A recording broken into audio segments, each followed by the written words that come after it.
Is Ralliant Call used? Ralliant Call used to fight the cave troll.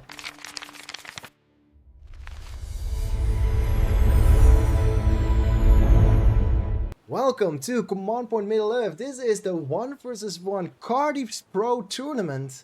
We are watching the quarterfinals against Poero versus Eternal. Poero and Eternal won their respective round of 16, obviously very convincingly actually. They played very strong. And Eternal is playing the bottom right in the lilac colors, the purple colors, maybe Men of the West faction, and Poero is doing elves with the teal color, his favorite color. Every time you see Poero somewhere, he's probably gonna have the teal colors. And both players are doing a very normal opener. Maybe even is Mr. Eternal doing the Solus opener? No, he is not. He's just doing normal. He's just doing something different, something differential. Poero is doing a little bit of a Lorian Warrior Scout. He's gonna try and pick off any Rowan Pikeman, and he is sending his units on this beautiful map straight towards those Warg layers, because he knows that Man of the West really likes their early creepish. There is actually 2 barracks opener. He is going to try and flood the map with units, because he is not gonna fight one-on-one combat with those elves, because barracks units are known to not be very powerful against elves. And yeah, these pikes are running away, and the Gondor soldiers are running straight forward and trying to do some damage to the melon trees.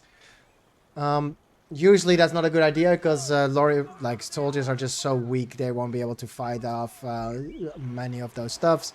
And Gondor soldiers checking the Warg pit, realizing there's no pikes there. We're gonna run around and see if we can find some pikes. And after the wall hub is being sold, here comes the rallying call for Poero.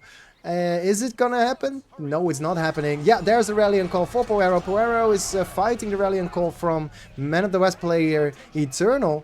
And this is a winning fight for those Lorian warriors, because they're way stronger with Rallying Call than the Man of the West players, the Gondor soldiers are. Gondor soldiers did find a melon tree. Melon tree is being used for some time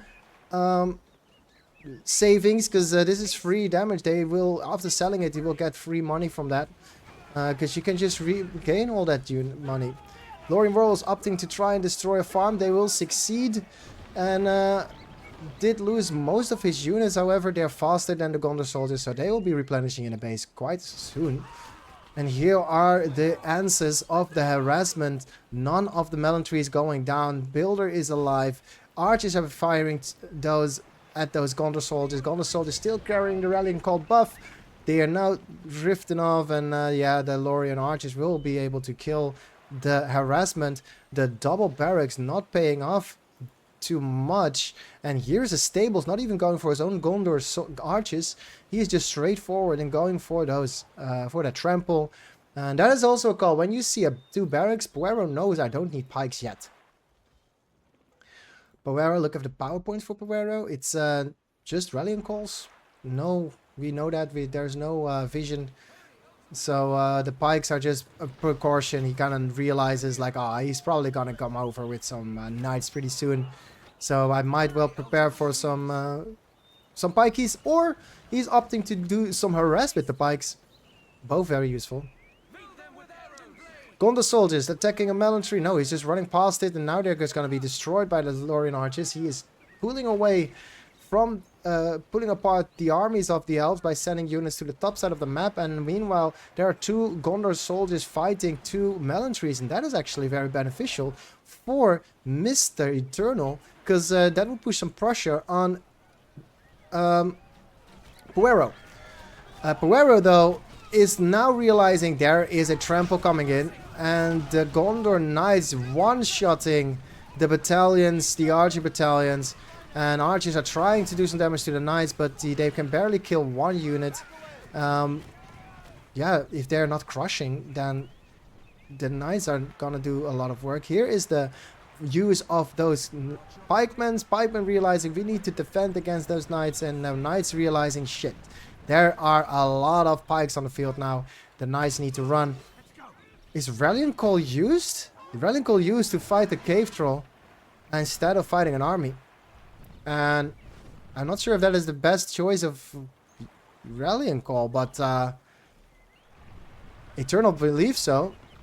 This may what happens. The pikes are out of position, or the knights are out of position. He's trying to do some damage. The wargs are one-shotting a lot of those knights, or half-health them. Two-shotting them. A lot of money coming in for Rohan Pikeman, picking up some of those treasures for the cave troll. They're taking the cave troll lawyer, and the knights are looking for some juicy melon trees, and there they are. They find it, and the pikes are waiting for a command. He is just scouting the base a little, it seems. But now feels safe to attack the moment Arwen shows up, and this is the moment you need to retreat. Here come a very strong battalion, and that is a very good use of Rallying Call. This might already be a GG, as this is not killable, this is not trampable, there is no archery range. Archery range is now being built, a barracks goes down, but the Rallying Call is too powerful, and yeah, Eternal won't be able to stop just small attack of 4 battalions. The knights are being chased away by Arwen. Everything has a counter, and Poero showing off his immense control of the army and decision making. Well goes down, and this army will be able to kill all those Gondor soldiers. Luckily, there is Faramir trying to help out. A little bit of a trample going wrong, as Arwen is surrounded, taking a lot of damage, but I feel like there's Athalas. Athalas is here, there's heal possibilities. This Arwen will never die. A little bit of a trample. Faramir comes in, shoots an arrow, and hits a spike. However, all the units are sent to fight the armies of the Elven player that are escaping, and that means the bottom side of the map is being taken over by another group of units. Look at how many units there are on the field for the Elves. The Elves is 1,000 command points, while the Man of the West is barely 500. This doesn't look good for Mr. Eternal. First Gondor soldier, Gondor archer on the way, on the map, and Faramir is just slower than elf units, so he will chase down and probably die. And yeah, archers versus archers, they're just going straight through it. Rallying Call, desperate Rallying Call being used, and here is the Tom Bombadil for Poero. Poero destroying the armies and now is camping the production. Here is Arrow Volley. Arrow Volley saves, Scatter saves the units from the Arrow Volley damage. And knights are being built against mostly pikes, which is not gonna be very useful, as the archers are shooting down most of the armies of the Man of the West player, and the Tom Bombadil is just destroying the barracks, and there is no more farms, as so many different armies are attacking Eternal. Eternal surrendering. Game number 1 goes to Mr. Poero. Welcome to game number 2 of Eternal versus Poero. This is the quarterfinals, and game 1 went to Poero. Game 2 is a mystery. We do not know yet. We don't know yet. Poero is on the bottom right on this side. This time playing as the Elven player, at the Elven faction, going for barracks. Top left we have Eternal going for Uruk Pit with 3 furnaces. Very, very normal openers. These are not very scary openers. I think... Oh, actually, this might be an Uruk Pit first, maybe? Is this very quick? Nah, this is not Uruk Pit first. This is just normal opener. Builder's going forward. That is kind of crazy. Because he probably wants to scout, see what's up. The other builder is going very much top side of the map. And this builder is very... He's gonna lose the builder, right? Like, this is a very weird opener for Eternal. Like, why is this builder here? What is happening? Is he just looking for farms? Okay. Okay, he's just scouting for farms. Oh, wow, he has half health now. Dude, you're losing a builder, man. Oh my god, if he built Lorien Archers, you would have a dead builder right there. War Chant used, but I think the Lorien Warriors are stronger than Uruk-hai, but not with the Rallying Call. The Rallying Call now probably used for Poero. Yeah, Eternal is not looking good, as the 2 battalions of Lorien Warriors are facing off against the battalions of Uruk-hai, who are not in formation. Could have gotten in shield formation, but did not bother to. But yeah, these are dead Uruk-hai. That is dead Uruk-hai. The movement speed is in advantage of the Lorien Warriors. Like, what is your plan, Mr. Eternal? Yeah, you have to run. Is he going for archers? Yeah, crossbowman and pikes coming in first. Then crossbowman. Is Eternal... Is Poero going for pasture? No, he's not. No, he is not. Pikes are going for the creeping, just running away from the units. The Uruk-hai realizing, oh damn, they're going to that Uruk pit, to that Warg pit. We just kind of need to wait before we can creep. And is there pikes up? Yep, there comes the pike. And Lorien Warriors destroying the first eco building of the game. Furnace will go down, and probably the next furnace will go down here as Poero has a lot of units on the field. Here come the crossbowmen. Crossbowmen running straight into the Lorien archers, Lorien Warriors. And the... Wow, he defends the furnace. Very well done by Eternal. Eternal playing pretty decently well. And here come the old crossbowmen are fighting against the Lorien Warriors, but now they are in position and they are level 2. They are gonna kill the crossbowmen. This was not a good choice. The Lorien Warriors are chasing the crossbowmen. Movement speed apparently is the same. And yeah, crossbowmen being chased by all these Lorien Warriors. He is saving his rank 2. And the fight for the cave troll is gonna go into favor of Poero. Oh no. This is such an advantage for Poero. He's taking away so much money. The Elven player is... Wow, did he take all 4? That looked like all 4. Yeah, all 4 of the Crushers are going for to Poero. And yeah, this is a devastating loss for the early game of Eternal. And Poero probably gonna take game number 2. It's 0-1. The Warg pit is being attacked. And the Elven player takes all the treasures. The Elven player takes all the money. In goes to Isengard though. That is a positive. But yeah, you rather have the cave troll money. Because now they're probably a holiday coming up for money. End moods. Games with end moods usually don't end well for the faction that's going early siege. But let's see what happens. Let's see. Because rallying call used on so many battalions of units. This is such and devastating attack in the mid game here, because he can just split up his units. He doesn't need all his units to fight this.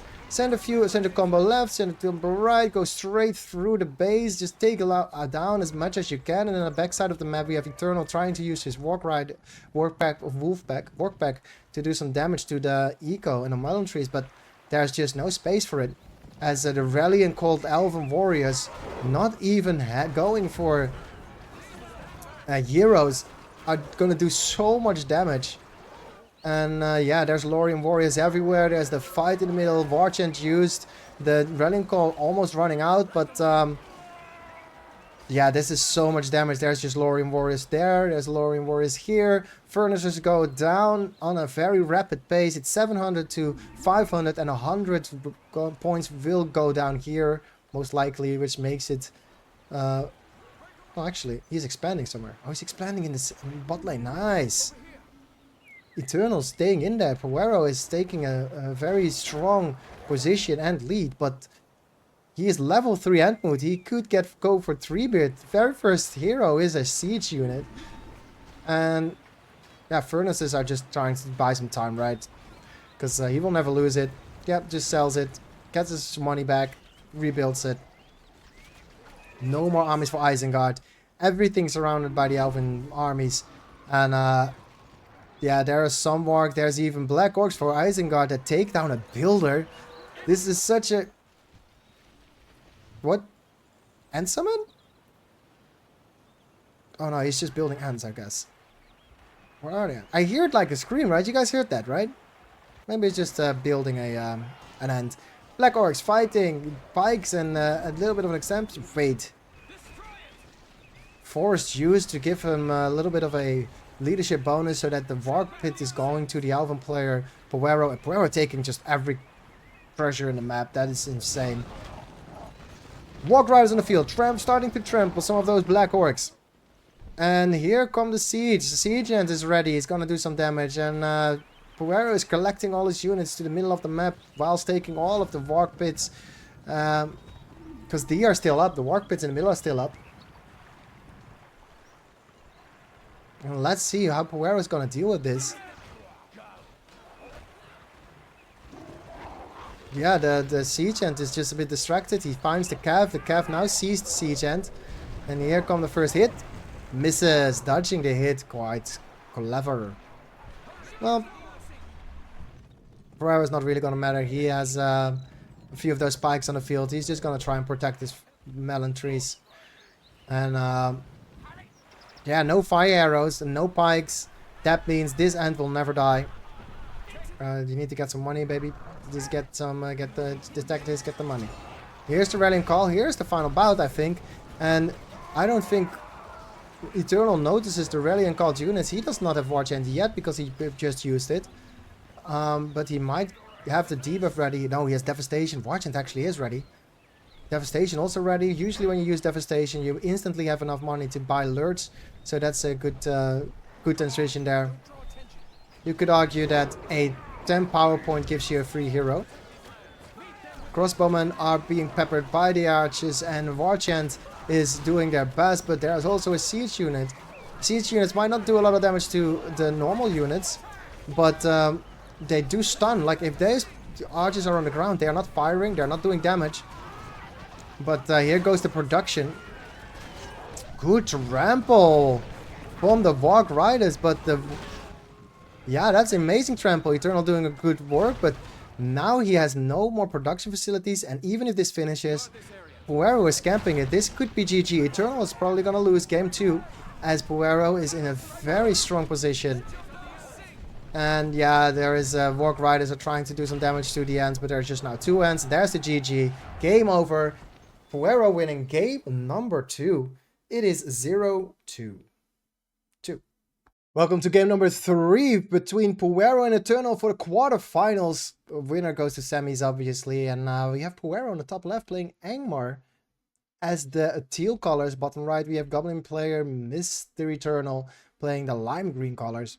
And nothing weird and crazy going on. Everything is pretty normal. This is very early Hall of War Kings, maybe? Nah, this is just a normal opener, I guess. Nothing super crazy with proxying stuff like Andy tends to do a lot. This is just a very normal Goblin Warrior opener. We've got a beautiful Trollmaster. And yeah, this is not something scary. This is not something strange. Everything is happy dandy. Milchi going down, little mill. And this is going to be tunnel somewhere in the top, I guess, because we're following a little bit of that builder. But yeah. Last game won by Poero.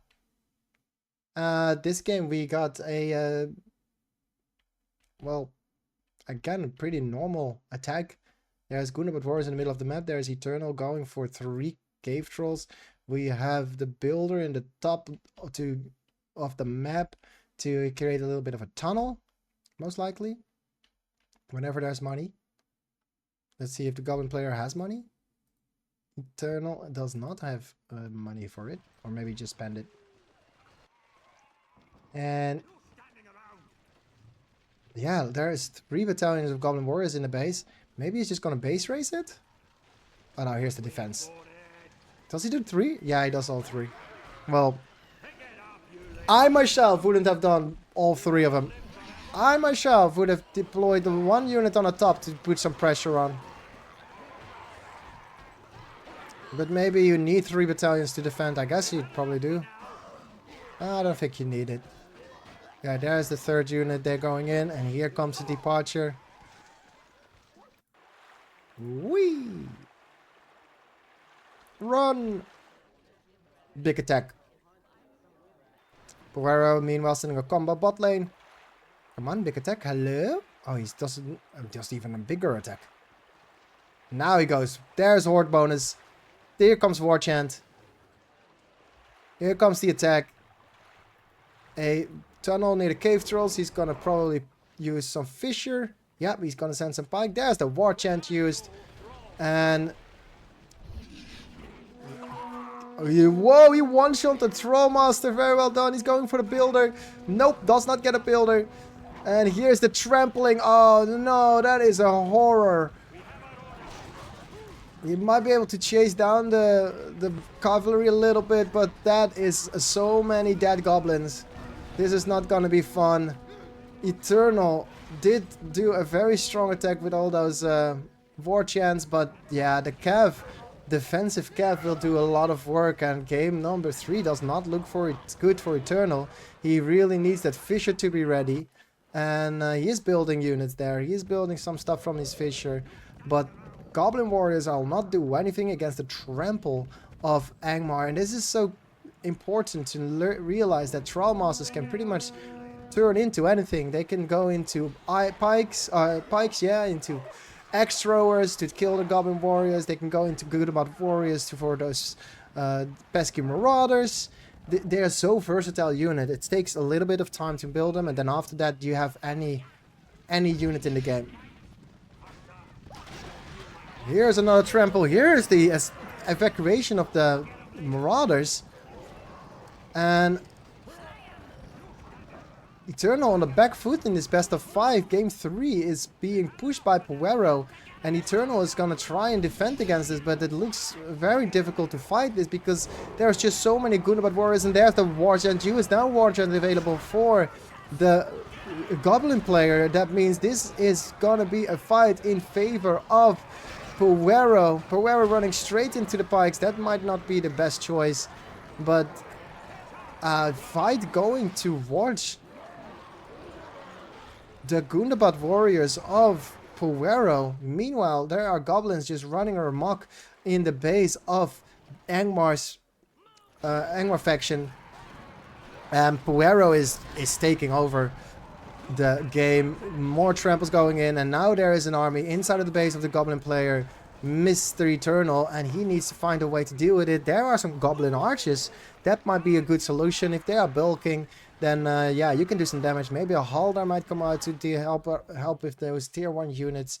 And yeah, Poero is very well defended.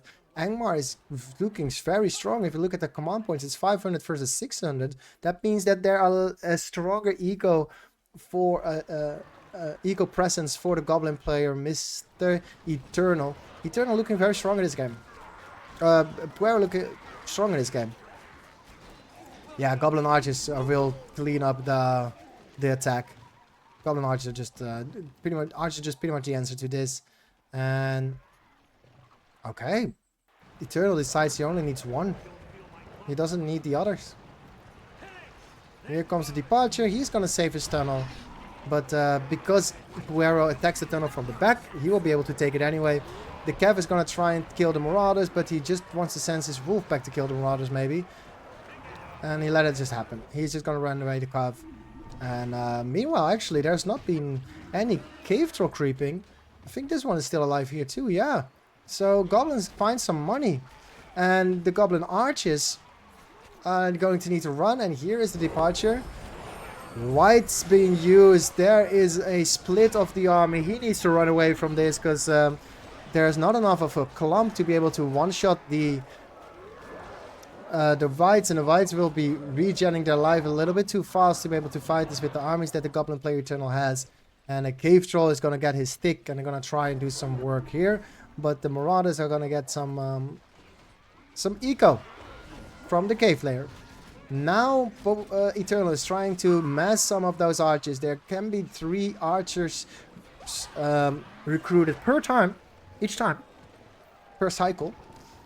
And oh geez, the Whites are still alive. There's more splash damage. Oh no, there's finally the first one goes down. And Axe Throwers with the Whites are kind of taking down a level 2 tunnel. And the Whites just need some time to be gone. And now they're gone. Now they can clean up the Axe Throwers. Meanwhile, bit of a fight with Half Trolls on the top side of the map. The Half Troll Swordmen are a very powerful tier unit for the Goblin player, as they are basically the best swordsmen in the game if you compare them to tier 1 units. Obviously the Black Numenorians are stronger, I think. Yeah, just creeping. Wargs cannot find the goblins. There's so many goblins fighting the Wargs. They will just die. And a little bit money goes to the pocket for goblins. He takes a A very strong trample, and it is Goethe with a raid. We are recording this live on twitch.tv/Enrique77, and Goethe is joining the stream. We are watching some replays on Eternal versus Poero for the Kardy's Pro Tournament 1 vs 1. You guys in the chat probably have seen this already. This is not a uncommon game, as you might say, because well, the tournament has already been played. The finals were last weekend. We're still waiting for the best of 9, I think, for third place, or best out of 7 for third place, depending on the third place players. I'm not going to spoil who's going to be in there. But yeah, we're watching the quarterfinals. The quarterfinals between Poero and Eternal. This is game number 3. And Poero is doing incredibly well. He is pushing the armies of the goblins back, but Eternal's not giving up with his level 3 barracks or cave troll of goblin caves. He will be able to spam a little bit more faster as the cooldown of those units will go down. And Poero finds a few units on the top side of the map, while Warchant is being used in the middle of the map. Here are the spiders for Eternal. Sorry, Tainted Land for Eternal. But there are ranges. The dark ranges are doing a lot of damage to those cave trolls. But the cave trolls are gonna run away from it. There is the tunnel with a evacuation. Ooh, good spread. And there's a disadvantage for those ranges. When they use that area follow, they cannot move. So the goblins were able to get on top of them.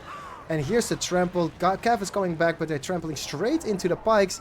Pikes are surrounding them, and the Trollmaster is attacked. That means the whole battalion dies.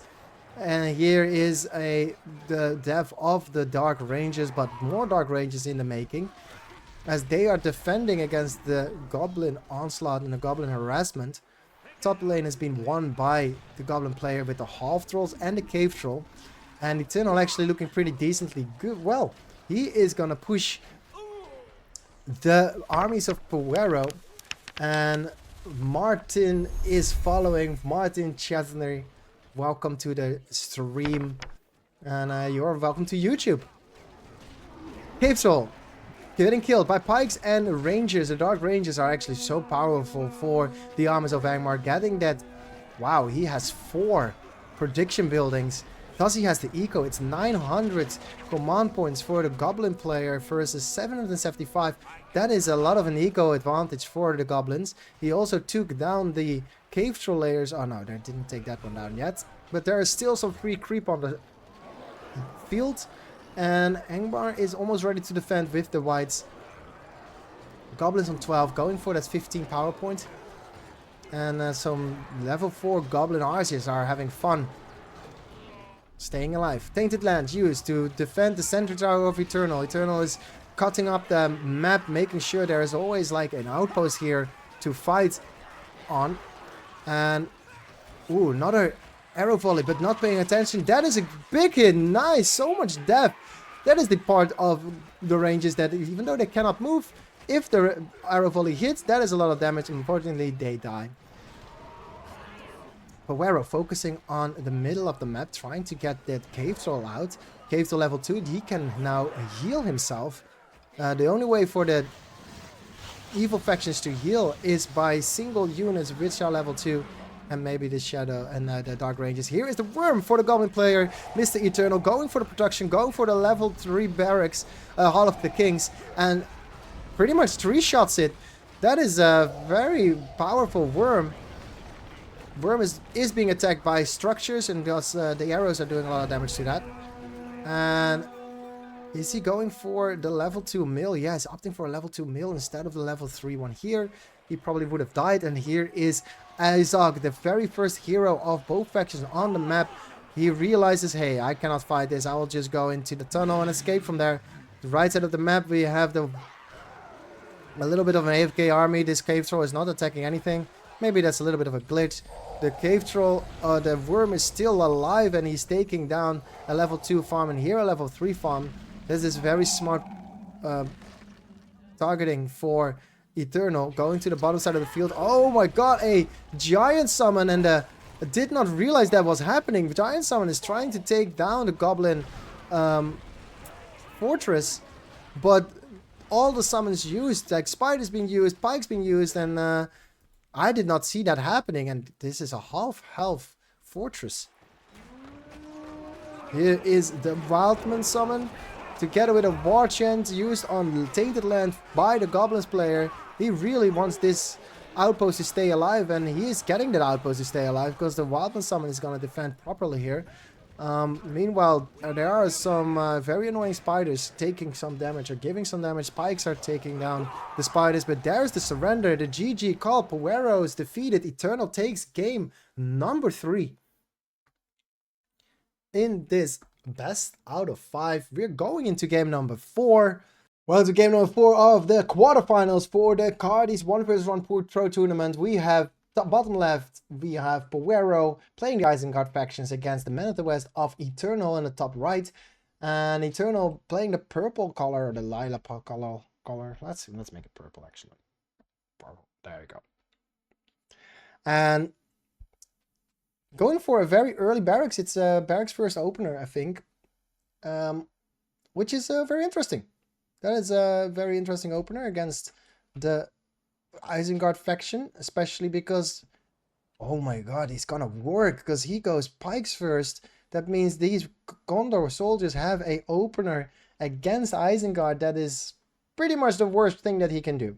Well, he could go 6 farm, but nobody does that. But going Pikes first, that means, and he's taking the time. Nah, this might not matter too much. But yeah, Eternal taking game number 3, which is a good game. Yeah, you have game number 3 going to Eternal. Poero is losing one of his games. And Eternal is showing up. He looks pretty strong against Poero. Even though Poero might be a little bit better of a player in the Goethe rankings, he is the one dragon together with Awe. Solas unfortunately losing the dragon position. And yeah, the Gondor soldiers find the Uruk pikemen, but they are not fast enough to disrupt it. They are fast enough to destroy the furnace, and Uruk-hai are going to try and stop the Gondor soldiers attacking the top lane. And there is Rallying Call used. Rallying Call will actually make sure that that is War Chant used for the Uruk-hai, and they're surrounded, so that is going to be a... oh, he takes the building though.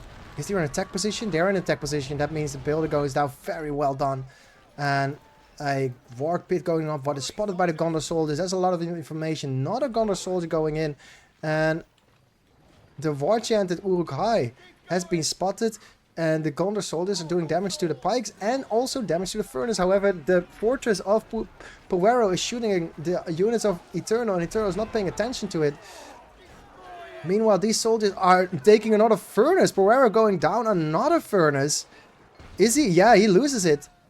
And this furnace cannot be defended by the pikes. This might also go down, actually, if... no, Eternal did not micro this well enough. He should have moved his units outside of the range of the fortress. He didn't. He opted for a different approach and could not get his third furnace. But 3 furnaces going down. No eco damage done to the armies of... to the buildings of Men of the West. However, he did start with an early barrack, so he needed somebody. He needed to do damage to be even. And here comes the Uruk-hai. They're gonna try and do some damage to the farms, and it is gonna work. Archers are up. They're gonna start shooting the Uruk-hai. Luckily, the archers do enough damage to stop the attack. And because the War Chant is being used defensively, there is now no War Chant for the attack. But maybe he doesn't need it, because most of the units are chasing 1 battalion of Uruk, while 2 battalions of Uruk-hai are gonna fight the Gondor soldiers. They are not gonna be a match to this onslaught. And 1 group of archers together with some pikes are going to the left side to try and defend. And this probably will be enough. There are pikes on the field, because Eternal realized there's gonna be Warg Riders pretty soon. So he is spamming a little bit more pike units, and the pikes are not very good against the Uruk-hai warriors. Luckily, the archers are. So now we have different kinds of combo. We have, normally it's just swords and pikes as a combo, but the Men of the West can get away with swords, pikes, archers as a combo. And Poero, as Isengard, is trying to get back into the game. And he sends a few Wolfpacks. Wolfpacks is not the unit you want. You want that Trample. But in the same speed, the Trample is probably not going to work against so many Rohan Spearmen. Both players taking the Cave Troll. Actually, no, they're not. There is a Warg pit going down. And Poero is in the lead eco-wise. Because the Goblin Cave is being attacked by Uruk-hai. And the Cave Troll is being attacked by Pikemen. Pike Rooks. Stable coming up though for Eternal. And that means the Trample is going to do some work. One battalion of Gondor archers will be enough to chase away the Uruk-hai or Swords. And here comes a very strong rallying call. I'm assuming he will rallying call this, because you want a rallying call and attack. And here comes a rallying call, and here comes a Furnace. Furnace actually being sold immediately. The units are in position, they don't need to buy time. This is something we can learn from it, right? Like if you want to sell your Furnace, you either sell it because you know you can't get in position to defend it, or you can sell it when you're already in position, so you can just kill it.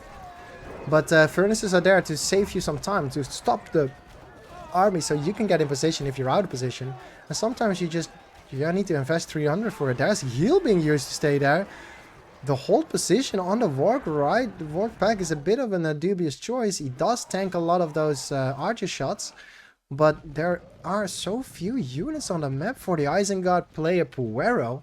It seems to me that Eternal is going to take game number 4.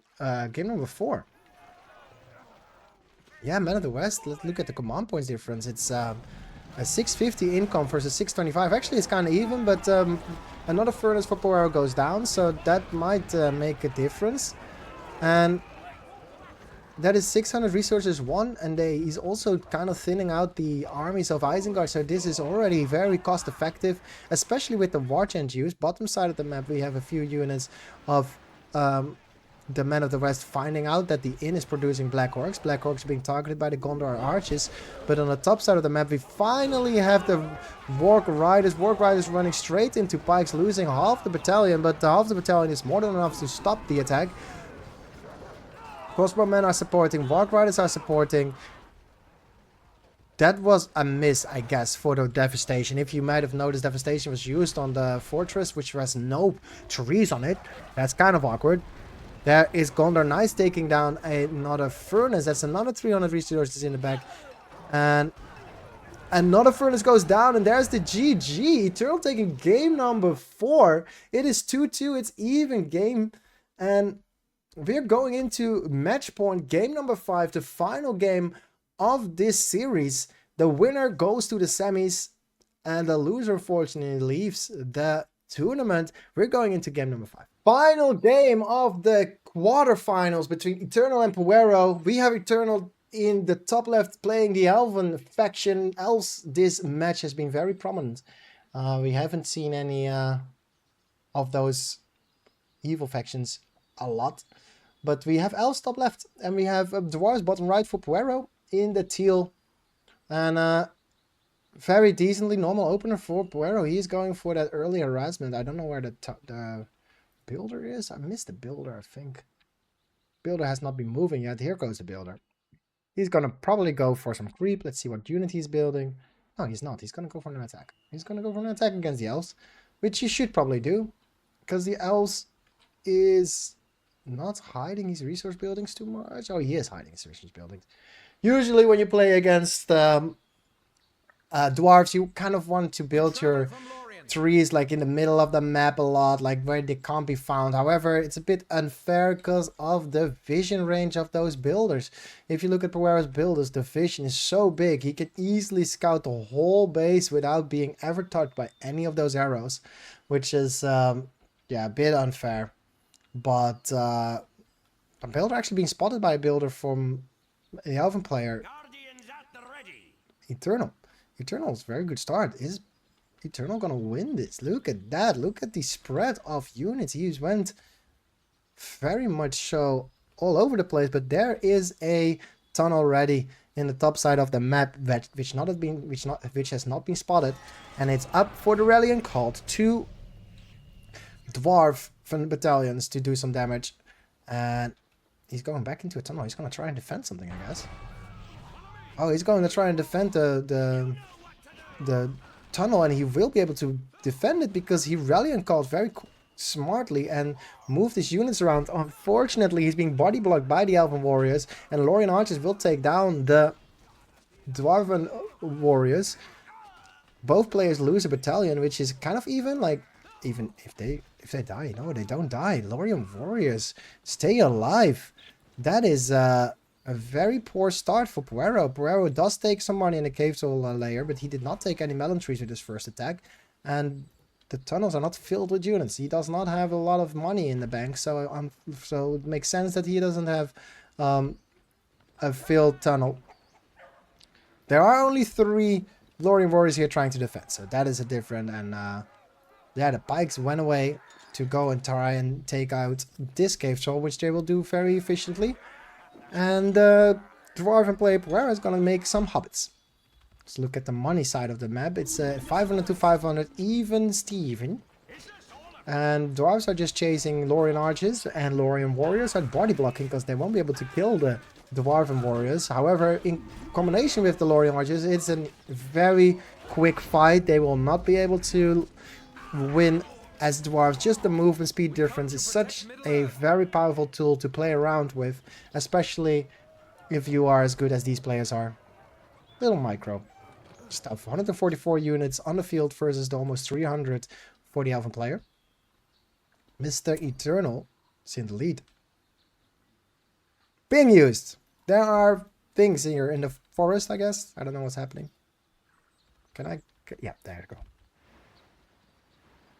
Oh man, I have hay fever and it is really fucking disturbing me. King Brand on the field. Heroes will make a difference here, especially with those range, with the speed, with the, you know, fortitude. A lot of money went in the pockets of Poero. That means the heroes are on the table, especially taking down 2 cave troll layers. If you look at the money for Elf, he just bought a unit, a hero with 1300 resources, and here is another summon or another King Brand just going from mineshaft to mineshaft, just chasing down those Elven harassments. Yeah, using your heroes to stop harassment is probably one of the better ways of leveling them up, and just fighting with your Bane army would be the next second best, next best thing, I would say. I don't know. Mr. Poero pushing away the rallying called Lorien Archers as he rallying called his own units and his X-throwers. The X-throwers are trying to get into range, and there go the X's. Wow, a lot of damage going to the Lorien Archers with that slash damage over range damage or piercing damage. Unfortunately, 2 battalions we are rallying called will win against 1 battalion that's rallying called Fax Throwers, almost killing 1 battalion. But here's Haldir. Haldir also adding to the pain as the Guardians are dropping one by one to those very powerful shots. And here is a combo of hobbits plus swords and pikes. Brand opting to walk his way instead of using the tunnel system. And did I just see an ant die? Is there an ant mood? There is an ant mood. How did I miss that the whole time? That's interesting. Didn't see that. Spiders are fighting dwarves. Arwen is watching it as Lorien Archers are killing hobbits, and the Elven player Eternal is kind of pushed back. If you look at the money, it's 700 versus the 600 of the elves, and because these pikes have been taking down so many cave trolls and layers and everything, the eco advantage is way more in favor of Mr. Poero. There are still even 2 more ward layers to take, and if he takes those 2, it ends up of him taking all of the creeps on the map, which gives him such a lead in money that it's probably not going to be very much of a comeback. King Brand walking up with his army, supported by X-throwers and pikes. And there is a very powerful wounding arrow, I think it's called. And here come the reinforcements. Oh, on top of the archers, Poero summons his hobbit. camp and everything just dies. This is a very good summon. And yeah, the Guardian Ents don't have any space to be here. Luckily the Lorien Archers are fast enough to run away and have space to move away. Pikes are focusing the Ents. And here is the forest. The forest. Extra is just taking down the production. There's only one barracks left, and on the right side of the map we have only summons used to fight the armies of the Elven player Eternal. But Eternal looks up and notices, uh-oh, I'm gonna lose my end mood here if I don't upgrade it. Nope. The Pikes are refocusing the level 2 Maryland tree, and now the money advantage 535 to maybe 1,000 already. Yeah, Dwarven player has 1,000 eco, 1,000 from Mineshafts up. This is looking to be a win for Poero, who is gonna take the quarterfinals and is moving on to the semis, as Gloin is on the field now, King Red is on the field. The Ents are just trying to run to the base and try to maybe destroy a fortress. I don't know what they're doing. They're just running away from Pikes actually. And yeah, another melon tree goes down to Gloin. Gloin leveling up is now probably level 2 or almost level 1 actually. Still, Rallying Call used on 4 herd battalions, and here comes the onslaught. This is the moment that maybe Mr. Eternal is like, yeah, how am I able to defeat this? I don't have a hero killer. I can't kill Gloin. This is impossible. And another melon tree level 2 goes down. And yeah, Arwen is going to try and fight.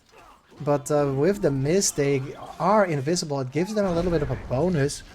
And Arwen has been killed by the slam. Another production building goes down. That means there's no production buildings left for Eternal. And he is being smothered to death. As Gloin gonna start hitting the fortress. He's actually chasing the elves. And is now 1v1ing Haldir. Okay, 1v20, I guess.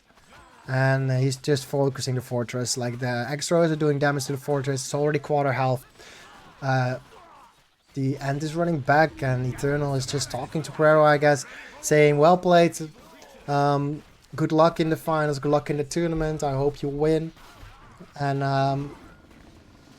actually the Ent is... oh, the Ent died. It's just got one shot by Extras. Actually, it's not over yet. He needs level 4 to shake foundations. He needs like a little bit of levels. He needs to do some damage to some hero. Oh, there's the blast. Now he's level 4. Now we have foundations. Shake foundations used. Bush. By fortress. Few more attacks. Bonk. And there's the GG. Poero winning game number 5. It is 2-3. He goes to the semifinals. Fortunately, Eternal does not proceed in this match. Well played by Eternal. Very good to put Poero to those top 5 or 5 games. And we're going to cover the next quarterfinals in the next video. This has been Commander Live. My name is Enrique, and I'll see you in the next video. If you would like to see us cast these games live, go to twitch.tv/Enrique707. And if you just like to watch these videos on YouTube, leave a comment, leave a like, and subscribe to our YouTube channel.